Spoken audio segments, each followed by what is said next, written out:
मित्रांनो, सेफॉलॉजिस्ट आणि निवडणूक तज्ज्ञ योगेंद्र यादव यांनी आता त्यांचं शेवटचं फायनल प्रिडिक्शन मांडलेलं आहे. त्यांच्या मते भाजपला 240 ते 260 जागा येतील, म्हणजे निवडून ते आणू शकतील. आणि त्याचबरोबर एनडीए अलायन्स मधील जे मित्रपक्ष आहेत त्यांचे 30 ते 45 इतक्या सीट्स येऊ शकतात. म्हणजे याचा अर्थ 400 पार हा नुसता एक मोठा फुगा होता आणि तो फुगा फुटलेला आहे.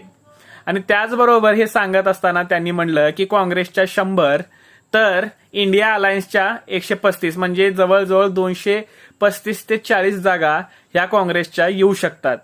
याच्यावरून एक गोष्ट सिद्ध होते की सत्तेत तर बसणार भाजपच, पण विरोधी पक्ष सुद्धा तितकाच मजबूत होईल. पण हे सांगत असताना त्यांनी म्हणलं की भाजपचे सीट्स शेवटच्या टप्प्यापर्यंत अजून कमी होऊ शकतात. तुम्हाला